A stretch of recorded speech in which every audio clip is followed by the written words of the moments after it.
My wife was chosen for Project Chimera.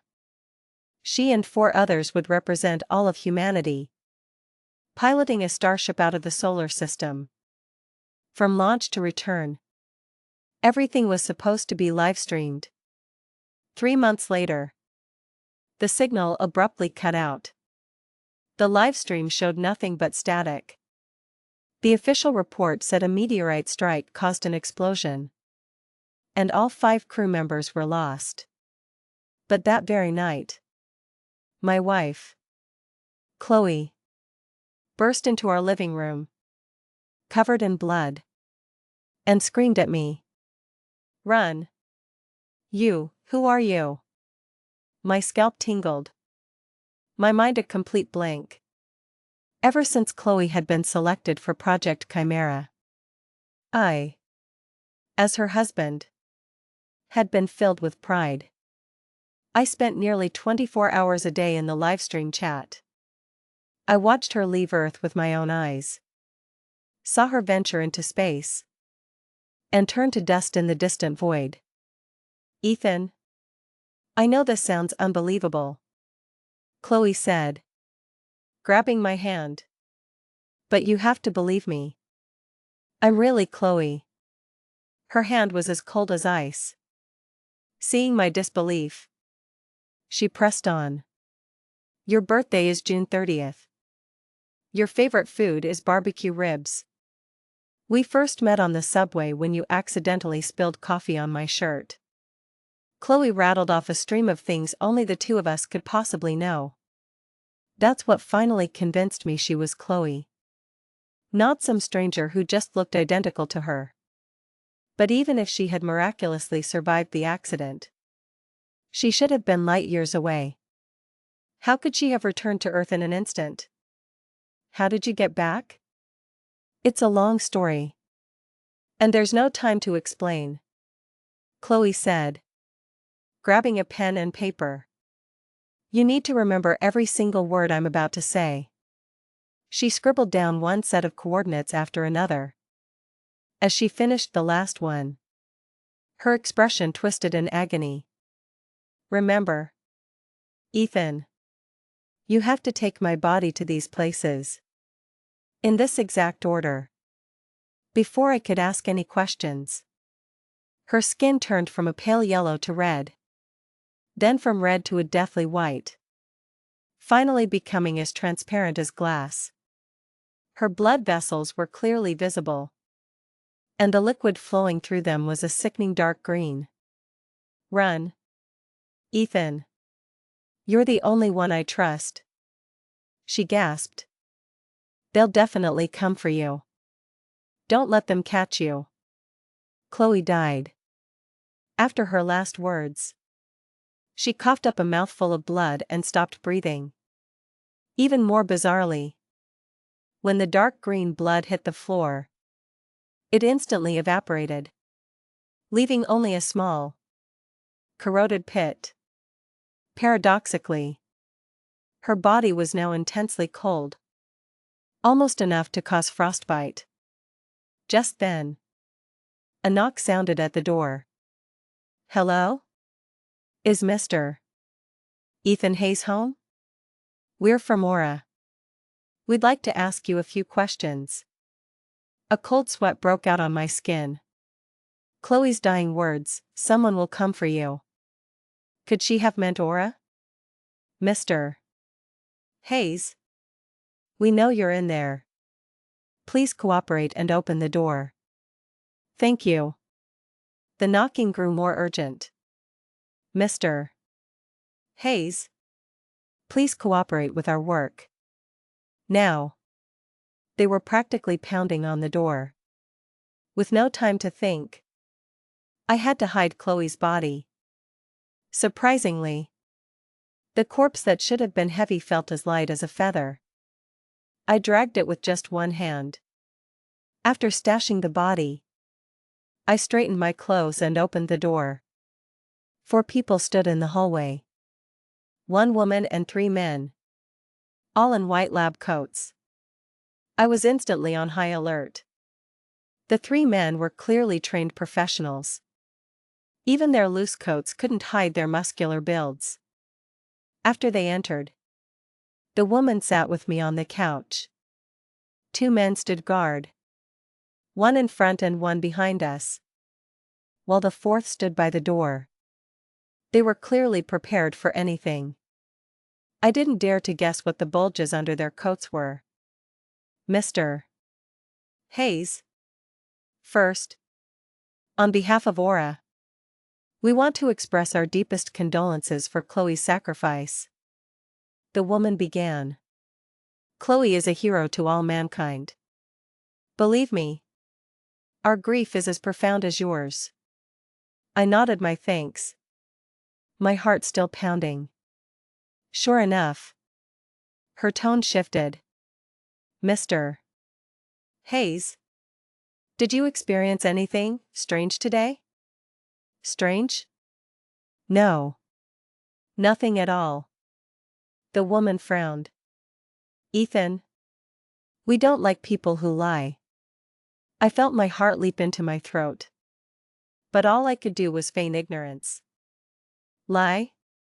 I don't understand what you're talking about. The woman stared at me for a long time, then glanced at the men behind her. The three of them instantly shut all the doors and windows, drew the curtains, and swept the living room with handheld devices. What I'm about to tell you concerns the fate of all humanity, the woman said, her voice low and serious. It must not be leaked. Ethan, do you want to know the truth about Chloe's death? I held my breath. For me, Chloe had already died twice. The first time was on the live stream, before the eyes of the entire world, out in deep space. The second time was right in front of me, after spitting up a mouthful of toxic-looking blood. I wanted to know the truth more than anyone. Project Chimera was a plan magnificent enough to change the world. We had envisioned many possible outcomes, like discovering new habitable planets or inexhaustible space resources. Of course, we were also prepared to face the unavoidable possibility: aliens. Different scholars held different views on aliens. Some were pessimistic, some optimistic, and some believed they didn't exist at all. Before the project launched, we gathered numerous experts and used AI for a risk assessment. Our final conclusion was that the dark forest theory didn't apply to reality. The probability of aliens bringing benefits to humanity was close to 99.9%. At this, the woman's composure cracked. Her hand trembled as she lit a cigarette. Sorry. I smoke when I'm nervous or scared. As it turns out, we were wrong. That 0.1%, it's like a needle in an ocean. It might not be found for thousands of years, but that doesn't mean it's not there. The moment you see it, it goes from 0.1% to 100%. We don't know where their home world is, nor do we know their culture or specific technological level. We only know their civilization is far more advanced than ours. The moment they encountered our astronauts, they launched a devastating attack. All of humanity's most advanced defensive measures were useless against them. What's worse, they disguised themselves as our astronauts and came to Earth. No one knows their purpose, but we can be certain it's not for a friendly exchange. So, Mr. Hayes, you should now understand why we're here. It was all too much to believe. After a long silence, I replied, but I've been home alone all day. I haven't seen anyone. The woman exchanged a look with the man behind her. Mr. Hayes, please allow us to search your home. This isn't a matter of mistrust. We don't know the extent of their abilities. What if they can manipulate people's minds? Soon, my house was turned upside down. But they found nothing. Chloe's body was hidden in a secret compartment under the floorboards. The woman's eyes still held a trace of suspicion. But she had to let it go. However, as she was about to leave, her high heel stepped right on the loose floorboard. She frowned, then stomped on it again. Wait. This floorboard sounds different. A burly agent immediately understood. Crouching down to pull it up. I panicked and instinctively moved to stop him but was blocked by another agent. Mr.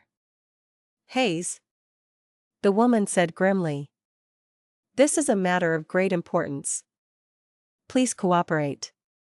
But in the next second, she frowned, pulling out sleeping pills, a rope, and some girlish mementos from the hidden space. The compartment was crammed full. What is all this? You were Chloe's colleague. You should know about the accident. Right? I stopped struggling and said dejectedly. Even if you didn't. You must have seen the photos when you searched the house. 5 years ago. Our daughter, Emily, was killed in a car accident. She had just started middle school. One of the best times of her life. After that, Chloe and I were shrouded in grief. Project Chimera was a grand and long-term plan, with an expected completion time of 20 years. And that was the ideal scenario. Before she left, Chloe told me she would likely spend 30 years in space. Maybe even the rest of her life. All the other astronauts chosen were single. Only Chloe had ever been married. It wasn't because we were so noble as to give up our personal lives. It was because we didn't want to live anymore. She dedicated her remaining years to her dream. And I, after watching her venture into a realm humanity had never touched, would quietly end my own life. That was our plan. I was afraid Emily's things would gather dust. So I hid them in the compartment. Later, I worried friends and relatives would find out. So I hid my own tools in there as well. After hearing my story, the woman's hostility finally faded. I'm very sorry to have disturbed you. Also, if you need it, we can arrange for a therapist. Thanks. But I don't need a doctor. Unless he can bring the dead back to life. The woman apologized again and left with her 3 agents. The moment the door closed, my legs gave out. And I nearly collapsed. Chloe's body was right there in the compartment. Buried at the very bottom. Luckily, they were moved by my story and didn't dig deeper. If they had taken everything out, my lie would have been exposed. Chloe. What is going on? I murmured, staring at the compartment. There was no answer. Only the sound of the night wind rattling the windows. I spent the whole night thinking. The next day, I packed Chloe's body into a suitcase. Her current state certainly didn't seem human, too white. Too cold. Too light. The veins under her skin were too bizarre. She was like a ghost from a video game. As if she could vanish at any moment. But as strange as her situation was, Aura's story was hard to swallow. If Chloe really encountered aliens whose technology far surpassed ours and who had hostile intentions toward Earth, why not just attack directly? Why go through the trouble of impersonating humans? And even if it was for intelligence gathering, why would they seek me out? A jobless man preparing for suicide? Moreover, if these aliens were so powerful, who or what dealt them a fatal blow? For all these reasons, I leaned toward trusting Chloe. As for whether she was truly herself or why she could travel billions of miles in an instant, I would have to find out for myself. I drove to the first address Chloe gave me, the Serpent Mound in Ohio. As a famous historical site, it was packed with people. The precise coordinates Chloe gave me were inside the park, so I had to drag the suitcase and try to blend in with the crowd. The result was predictable: security stopped me just as I was about to use the excuse of forgetting my ticket to retreat and find another way. The friendly security guard helped me put my suitcase on the conveyor belt. "This case is so light. You got anything in here?" I was too scared to speak and could only nod mechanically. I could already hear the blare of alarms in my head. To my surprise, the suitcase passed through the X-ray machine without a problem. Worried something was wrong, I ducked into a restroom as soon as I entered the park. Chloe's body was still in the suitcase, intact. It hadn't even started to smell in the heat. The only difference was that it seemed even more transparent, even lighter. A bold idea suddenly formed in my mind. First, I took out my phone to take a picture of the body, but the screen showed nothing. It seemed my passing through security wasn't a fluke. The machines couldn't see her. Next, after confirming the stall next to me was occupied, I held my breath and slid Chloe's hand under the partition, then quickly pulled it back. I tried this a few times, timing it so the person could see it but not clearly. Soon, a voice came from the next stall. "Hey, buddy. What are you doing? You out of paper?" I didn't answer. I got up and left the restroom. It seemed Chloe's body could be seen by the naked eye but not detected by machines. While this discovery didn't solve the myriad of puzzles, it excited me. Every clue like this chipped away at the fog of confusion. After lunch in the park, I dragged my suitcase to the main plaza in the afternoon and waited quietly. Chloe had added a small string of numbers after the coordinates. At first, I didn't know what they meant, but then I realized it was a date and time. 39:0239 N. 83. 4309 degrees west. 1513. August 24, 2024. It meant I had to be at this location with her body at 3:13 p.m. on August 24, 2024. There was still an hour to go. Just then, I noticed a small group of people in the plaza acting strangely. Not only that, but their clothing looked familiar. They all had a distinct symbol on their collars. A symbol belonging to a special organization called the Threshold. Its members were not active in the public eye, devoted to religion, history, and mysticism, and had been obscure for years. It wasn't until Aura announced Project Chimera that they emerged from nowhere to vehemently oppose it. The organization and its followers claimed that gods were real and that Project Chimera would be seen as an act of disrespect by mortals toward the divine. Such ridiculous and superstitious claims made them a public laughingstock. And Aura paid them no mind, until a group of fanatical Threshold believers infiltrated Aura headquarters and destroyed a large number of classified documents. From then on, the two sides were locked in a struggle. Although Project Chimera was eventually launched, the massive investment in security plunged Aura into a long-term financial deficit. Both sides hated each other. However, all of the Threshold's actions had always been related to Aura. Why were they here?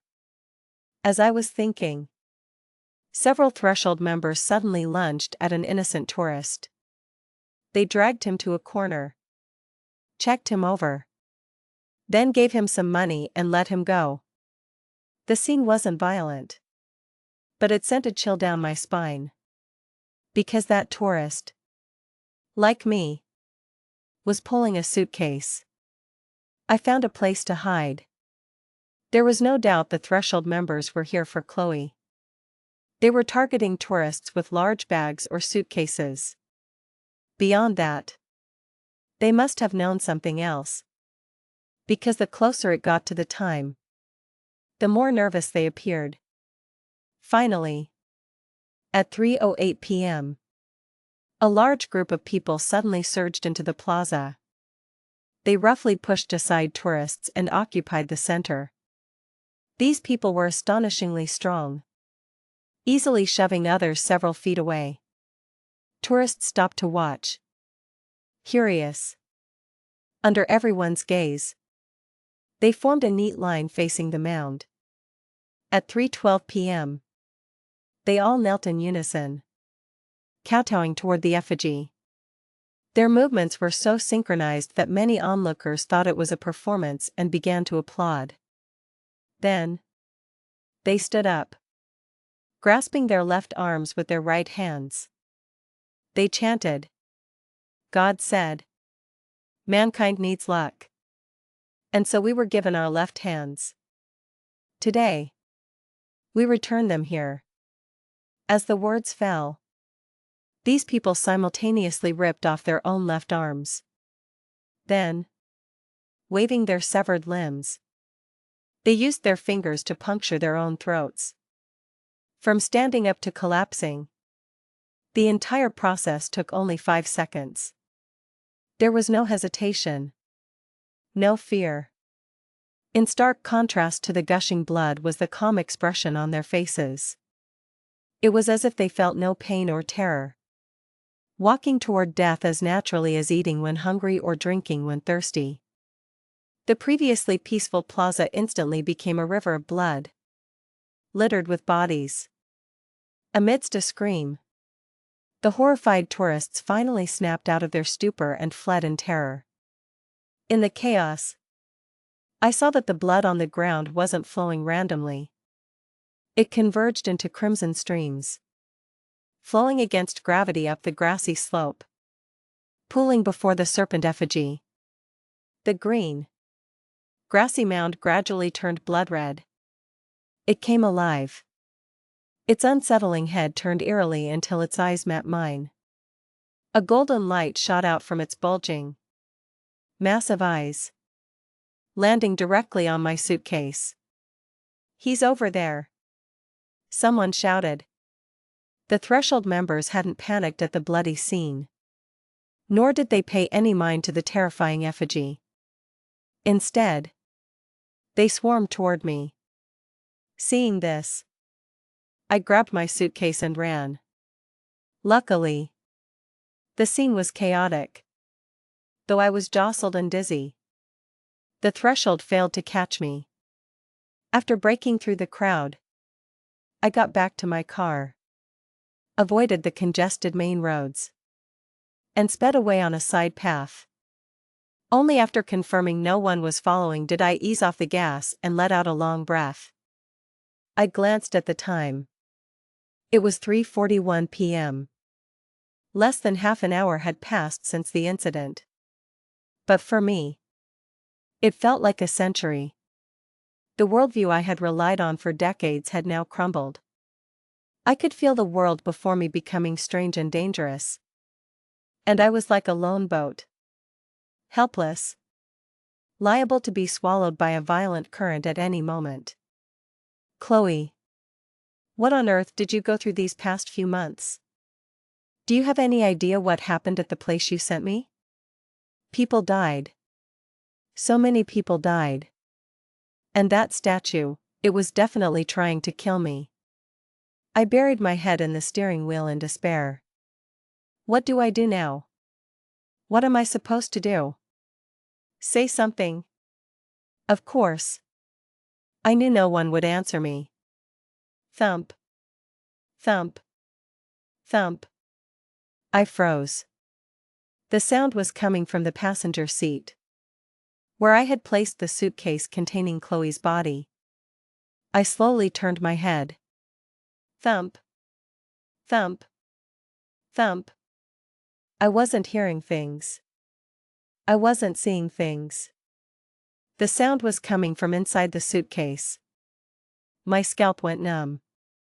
Along with the knocking, the suitcase was now rising and falling rhythmically. Even though I knew the person I had spent 20 years with was inside that case, the scene was still terrifyingly bizarre. I reached out a trembling hand. The moment the suitcase opened, I didn't know whether to be relieved or disappointed. Chloe hadn't been resurrected. Her body was the same as before. The only thing that had changed was her left hand. It was no longer ethereal, no longer pale, and no longer coursed with dark green blood. It had returned to its original state. Or rather, it had surpassed it. The lines were smooth, the skin flawless, the muscle and fat perfectly proportioned. It was full of power, yet retained a unique feminine softness and elegance. It was as perfect as a Da Vinci sketch of the golden ratio. Clearly, the movement in the suitcase had come from this hand, because it was now moving right before my eyes. I don't know how to describe the absurd scene. Chloe was still a corpse, but her left hand had come alive separately. It even seemed to have its own consciousness. To make matters worse, I felt a sense of holiness from its movements. The intense contradiction made everything even more bizarre. Chloe's left hand slowly rose and pointed at my phone, which was mounted by the steering wheel. I swallowed hard and handed it the phone. A moment later, it typed out a message. Go. I was confused. Go? What does that mean? Where are we going? She already told you. I remembered the coordinates and times Chloe had given me that night. You mean Chloe? I couldn't help but ask. Aren't you a part of her? Chloe's left hand didn't move. I thought it hadn't heard me. So I pressed on. So what are you? This time, it typed, come closer. I leaned in, holding my breath. Just as I was wondering how a hand without a mouth could make a sound, it shot out and grabbed my neck. I struggled desperately, but its strength was incredible. Even using all my limbs, I couldn't break free. The world began to blur. Just as I thought I was about to die, the hand released me. As I gasped for air, my face flushed red. It typed on the phone. Disrespect. From now on, call me by my wrong name again, and you die. Name. My throat ached, and I couldn't stop coughing. Cough. What is your name? This time, the left hand didn't use the phone. It raised its index finger, from which a black mist condensed. Then, it wrote in the air. God. A left hand, growing on a corpse, with an unknown origin, claiming to be God. Wasn't that a bit blasphemous? That's what I thought. But I still did as it commanded. I didn't want to be choked to death. 3 days later, I brought Chloe's body, and the hand on her body, to Christ of the Ozarks in Arkansas. I had now deciphered all the coordinates. Without exception, they all pointed to famous sites related to religion, history, or faith. The next stop after the Serpent Mound was this giant statue. When the colossal figure of the statue appeared before me, even though I was prepared, I was still taken aback. The awe from online photos was less than a tenth of seeing it in person. Only when you stand at the statue's feet, looking up at the massive structure blotting out the sky, do you realize its sanctity and your own smallness. Even though I've always been skeptical of religion, I was willing to believe this statue possessed some power. It was hard to imagine how ancient people with limited productivity could create such a miracle. perhaps with divine help. Like at the Serpent Mound. The place was swarming with people. I chose not to take the bus tour. So I had to carry the backpack and move slowly with the crowd. I wasn't using the suitcase anymore because God the left hand found it too stuffy. It had personally folded Chloe's body and ordered me to put it in a backpack. It refused to let me zip it up completely, leaving a gap for it to stick out and breathe. At first, I was completely against it. A man with a hand sticking out of his backpack? It would scream murderer to everyone.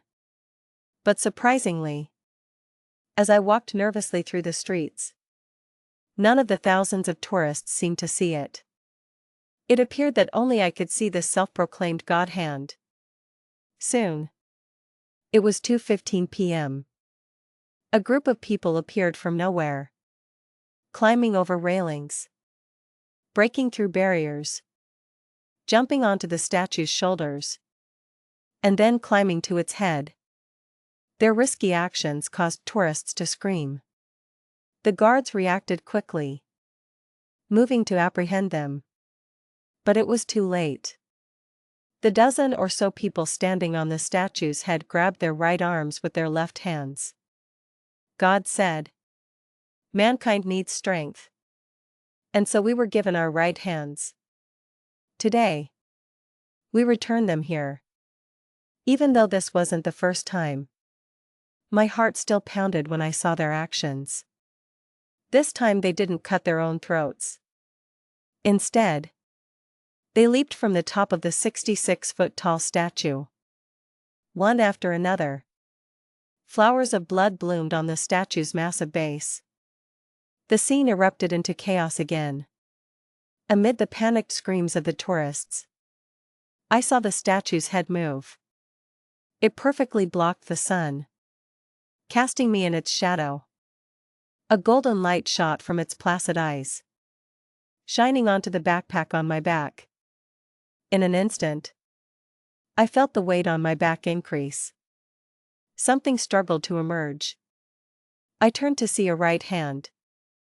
The two hands were now bizarrely intertwined, twisting into a spiral.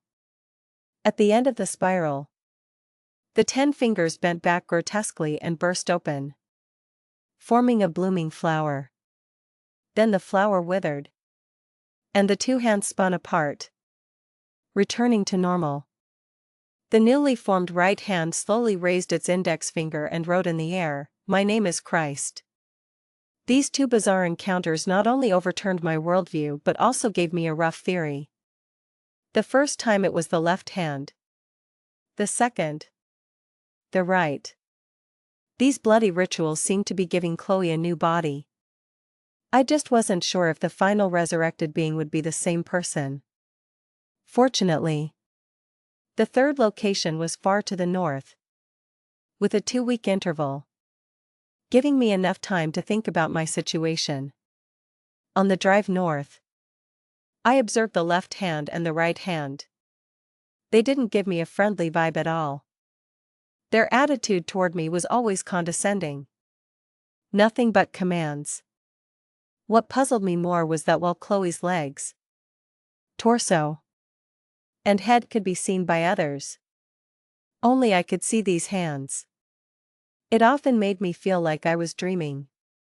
Especially these past 2 days. I'd been experiencing auditory hallucinations. No matter what I was doing, the moment my mind wandered, I'd hear whispers in my ear. The content was obscure but seemed to have its own system. Not just random gibberish. Once, on a whim, I secretly memorized the content of the whispers. Then I opened a translation app and recorded what I remembered. My memory has always been good, and I was sure every syllable I repeated was accurate. But surprisingly, I tried 7 or 8 different translation apps, and they all returned the same answer: no human language detected.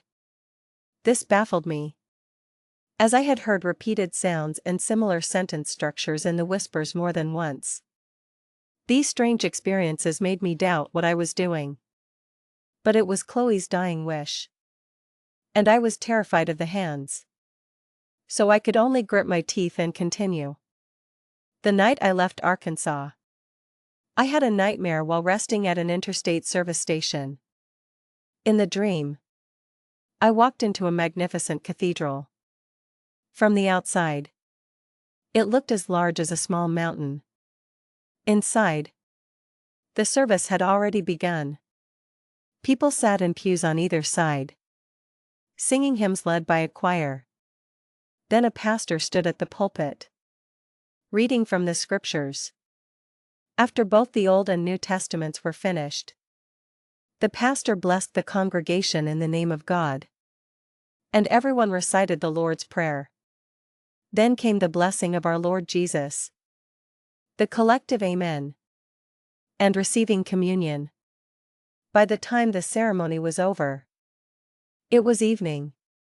The pastor stood before the crucifix, bowing his head to kiss the cross pendant in his hands. The setting sun shone through the stained glass windows of the dome, casting a divine light on the devout pastor. It was a pity I wasn't a Christian. Otherwise, I would have been moved to tears by the scene. Just as this outsider was about to turn and leave, I noticed that the congregants who had left had all returned. But they hadn't walked back on their own. They were pulled back by silken threads, flying backward. Not only that, but the light in the cathedral suddenly dimmed, as if something had blocked the sun. A nameless fear spread through my chest. Amid the frantic beating of my heart, I slowly turned my head. The pastor was now hidden in shadow. Above his head, a spider sat on a web. Its enormous body filled more than half the cathedral. Its abdomen and legs were densely covered with blood-red eyes. The threads pulling the congregation shot out from those eyes. I fell to the ground in terror. Monster," I stammered. "There's a monster." "A monster? Where?" The pastor in the shadow suddenly spoke. "I don't see one. It's right above my head." "Right above?" At this point, the cross in the pastor's hand had turned into a white cocoon. He caressed it lovingly, as if it were a baby. "So, you can see it too." "Of course. I can see it. This monster just appeared out of nowhere," I said, scrambling backward. But my legs felt weak, and I could only shuffle in place. "No. You're wrong." The pastor interrupted me. "First, it is not a monster. It is what you call faith. Second, when you entered this cathedral, when you sang hymns, recited scriptures, and received communion, even when you wake up and go to sleep every day, it has always been here. It has always existed. So how could it have just appeared? You may not see it, but it has always been watching you. It was so in the past, and it will be so in the future." After the pastor finished speaking, another eye opened on the spider's body. A silk thread shot toward me, grabbing my collar. I was a target. When I woke from the nightmare, I found the left hand shaking me by the collar while the right hand typed on my phone, "Pursuers. Go. Now." I was instantly wide awake. Through the car window, I saw several pickup trucks pull into the rest stop, parking around me. 3 men got out of the nearest truck and stealthily approached my car. I immediately started the engine and turned on my high beams. The blinding light illuminated their figures. On their clothes, I saw the familiar symbol. They were members of the Threshold. Honestly, I feared them far more than Aura. I knew Aura was after me because of Chloe. But I knew nothing about the threshold. So, while the three men were blinded by the light, I shifted into reverse and floored it. The pickup parked behind me was caught off guard and got sideswiped as I backed out. I used the opening to break through their encirclement. This time, they dropped all pretense, started their engines, and chased me onto the highway. For the next 3 days, it was an endless chase. Every time they were about to catch up, the left and right hands would devise a route and plan to help me shake them. But just when I thought I was safe, they would suddenly reappear right in front of me. After 3 days of this, my mind and body were at their limit. Finally, the hands seemed to realize something. They had me bring them to the front of the car. They once again twisted into a spiral and placed themselves on the hood. A moment later, they gave me the answer on the phone: "Your car is being tracked." It hit me. No wonder they were stuck to me like glue. They had planted a tracker on my car. "Can you help me find it?" "We can just remove the GPS tracker." Surprisingly, the left and right hands were stumped. Special method. They typed on the phone after a moment of hesitation. "We can't do anything." This answer not only surprised me but also gave me an idea for a diversion. So, after shaking them off one more time, I drove to a remote forest. I got out, walked into the woods, found a large, leafy tree, marked it, and then climbed it with the backpack containing Chloe's body. I knew burying it would be safer and easier. But the hands insisted that gods and Buddhas do not enter the earth, threatening to personally strangle me if I ever suggested it again. After hiding Chloe and her body in the tree, I drove away alone. Based on the last few times, the Threshold members would catch up in about 1 or 2 hours. That was enough time for me to get to a nearby small town, park the car, grab a bowl of noodles, and then leisurely ride a bike back to the forest. By the time they found my car in a crowded parking lot, I would have already vanished. Pleased with my cleverness, I ordered 2 extra side dishes and another bowl of noodles from the owner. Full and satisfied, I burped, wiped my mouth, and walked out of the noodle shop. The afternoon sun was brutal, a scorching disk hanging overhead, making it hard to keep my eyes open. Yet, in this sweltering heat, I felt a sudden chill. Before I could react, 2 burly men rushed out from a corner, grabbing me by each arm. "Cooperate. Don't move," one of them said, his voice cold and emotionless. As he spoke, I felt something hard press against my lower back. I had no choice but to obey, walking with them toward the unknown. 15 minutes later, I was pushed into a secluded alley where a black Mercedes van was parked.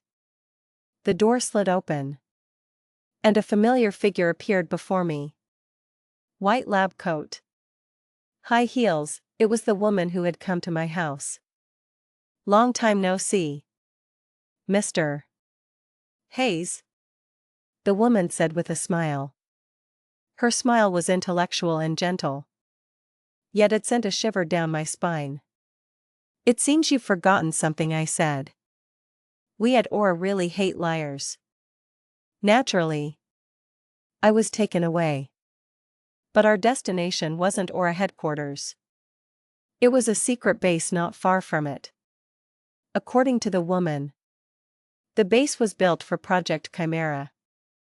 All personnel and equipment inside had a single goal: to complete this unprecedentedly grand mission. Its security classification was the highest, level SSSSS. Even many OR veterans and high-level officials had never been here. You probably don't know what SSSSS means. she said. Before this, even projects involving national secrets only went up to S level. Hearing this, my heart sank. Telling an outsider such a crucial secret was a clear sign they intended to silence me permanently. The entire way, I covered my ears and shut my eyes, afraid of seeing or hearing something I shouldn't. But surprisingly, what awaited me wasn't torture. Instead, I was led into a reception room, seated on a comfortable sofa, and a server even poured me hot tea. I was so thirsty I didn't care about the fear and drank a cup. The rich aroma of the tea filled my senses and finally relaxed my tense nerves. When I put the cup down, I noticed a young man in a suit sitting across from me. He looked about 18 or 19, with a slender build and handsome features. But incongruously, his expression and movements held the weariness of someone who had seen it all. "Mr. Hayes, it's been a long journey for you," he said, his voice slightly hoarse. "Agent Miller. He didn't give you too much trouble, did he?" Agent Miller?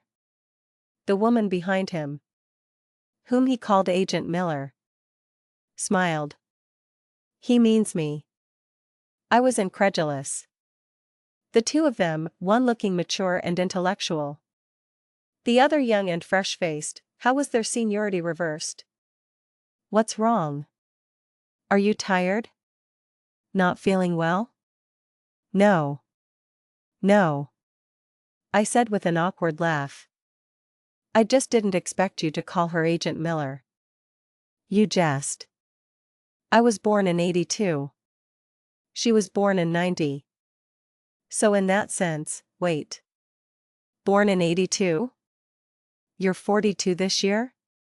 The man, who I now knew was named Sterling, smiled. A smile like that of a harmless high school boy. "If you still don't believe me, I can show you my ID." "No. That's not necessary," I said, realizing my gaffe. "It's just that you look so young. I'd believe you if you said you weren't even an adult yet. A lot of people say that. Especially Miller. She's always nagging me about it. Saying she's envious." "Mr. Sterling said, taking a sip of tea. "But really, staying young isn't that hard. They just haven't mastered the secret." "Nonsense." Miller pouted. "I think that secret only works on you." Their banter piqued my interest. "Could you tell me the secret too?" "The secret Sterling is talking about is just 2 words." Just as I was waiting for Mr. Sterling's reply, a frail, elderly voice came from behind me. Mr. Sterling, who had been leaning back, immediately stood up. He and Miller bowed toward the door. "Director Croft. You're here." I followed their gaze. At the entrance of the reception room, a short, stout old man leaning on a cane was shuffling toward us. He sat in the main seat, his hands folded over the cane. Millions of years ago, humanity's ancestors hid in caves, ignorant of the outside world. 10,000 years ago, the ancients were confined to their small plots of land, thinking the earth was flat. 1,000 years ago, our ancestors couldn't see the world above and invented gods and goddesses. And now, our spacecraft can fly into space, and our telescopes can see light years away. The reason we humans were able to walk out of the caves and see the starry sky is because of 2 words. Director Croft tapped the floor with his cane. Curiosity. Because of curiosity, humans became the masters of the world. Because of curiosity, Sterling remains youthful. The reason a 100-year-old man like me can still walk and move is also because of curiosity. We launched Project Chimera. And although the result wasn't what we hoped for, it led humanity into a new realm, a vast universe where we are no longer alone. The pursuit of knowledge is humanity's greatest virtue. That is why we detest lies. Because they are the only enemy standing between humanity and the truth. So, Ethan, I hope you understand what I've said. And I hope this is the last time I have to ask you. Director Croft looked up at me. His eyes, clouded by age, now shot out a sharp, penetrating light. After that accident, what exactly did you do? After a moment of silence, I steeled myself and said, I don't know what you're talking about. Ethan, playing dumb won't do you any good, Miller said, opening a tablet and placing it in front of me. On it were 2 news reports detailing the incidents at the Serpent Mound and Christ of the Ozarks. Then Miller swiped the screen, showing several on-site photos. We received intel long ago that the Threshold was planning criminal activities. But we couldn't go to the police without evidence. So we had to investigate ourselves. We were just hoping to gather evidence of their crimes. Maybe even stop them if we were lucky. But guess who our people found at the scene? Miller selected 2 photos and enlarged them. In the photos, passers-by were fleeing in all directions, while I stood there like an idiot, frozen in place.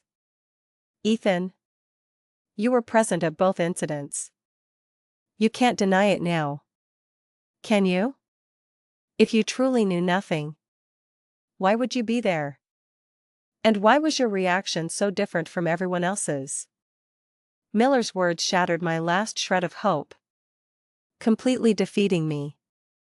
I knew I was cornered. I took a shaky sip of tea to wet my dry throat. I saw Chloe. On the very night you announced her death, I saw her come home with my own eyes. I told them everything that had happened since. Though I omitted the most crucial details, the bizarre state of Chloe's body and the eerie existence of her left and right hands. I only told them Chloe had come home and died again. And that before she died, she instructed me to take her body to different places. Luckily, none of the 3 seemed to doubt my story.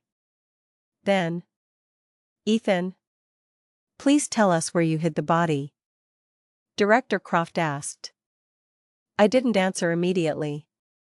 My previous confession had given me enough time to recover from my panic and nervousness. I'm sorry, Director. Until I figure out what really happened to Chloe, I can't tell you where I hid her. Ethan, what do you mean by that? Miller frowned. Chloe and the others encountered aliens and were tragically killed. The Chloe you saw later was most likely an alien in disguise. Isn't the sequence of events already clear? I don't think so. Especially the part about the aliens. Director Croft frowned. What do you mean by that? Director, you said that the pursuit of knowledge is humanity's greatest virtue. To steady myself, I forced a calm tone. When it comes to something, if you can't be 100% sure it's true, you should never believe it. Right? Director Croft was stunned for a moment, then burst out laughing. You little rascal. So you don't trust us? Huh? In that case, Sterling, take him downstairs. Following the director's order, Mr.